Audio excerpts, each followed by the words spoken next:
বানপানীক লৈ ৰাজনীতি নকৰিবলৈ অখিল গগৈ সকিয়নি মন্ত্ৰী বিমল বৰাৰ বান সাহায্যক লৈ অখিল গগৈয়ে নিম্ন পৰ্যায়ৰ ৰাজনীতি কৰিছে বুলি অভিযোগ মন্ত্ৰীগৰাকীৰ।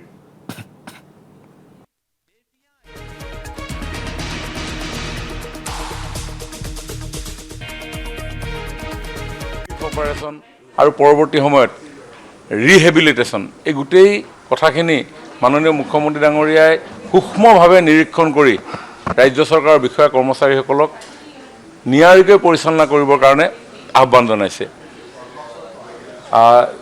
তৎকালীনভাৱে 15,000 টকা সকলোৰে হাতত তুলি দিয়াৰ যি আমাৰ উদ্যোগ আছিলে, পূৰ্বতে কেতিয়াও হোৱাই নাছিল। এইবিলাক কথা কেতিয়াও কোনো চৰকাৰে কেতিয়াও ভবা নাছিল যে তৎকালীনভাৱেও যে এটা সাহায্য ৰাইজক সকাহ দিবৰ কাৰণে দিব পাৰি।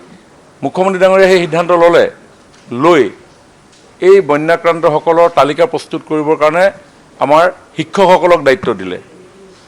শিক্ষকসকলে খুব প্ৰতিকূলতাৰ মাজেৰে গৈ সেইসকলৰ নামসমূহ সংগ্ৰহ কৰি আনিলে আৰু আমাৰ চৰকাৰৰ ফাইনেন্স ডিপাৰ্টমেণ্টৰ তৰফৰ পৰা তেওঁলোকক DBTৰ মাধ্যমেৰে সেই ধনৰাশি প্ৰদানৰ ব্যৱস্থা গ্ৰহণ কৰিলে।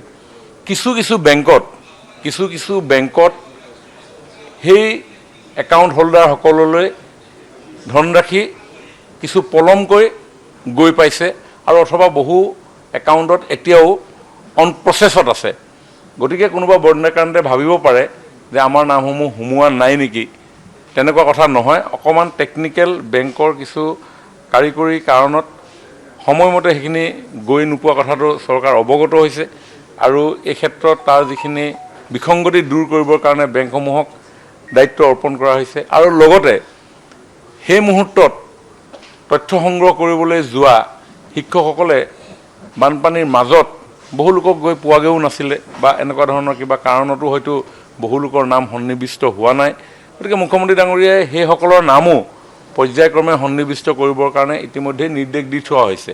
গতিকে এই গোটেই এটা দুৰ্যোগপূৰ্ণ পৰিৱেশৰ মাজত এই গোটেই কামখিনি সুচাৰুৰূপে কৰি লৈ যাবৰ কাৰণে সময়ৰো অলপ কিছু প্ৰয়োজন হয়, মেচিনেৰীৰো অলপ প্ৰয়োজন হয় আৰু সেইখিনি নিয়াৰিকৈ কৰিবৰ কাৰণে প্ৰয়াস কৰা হৈছে।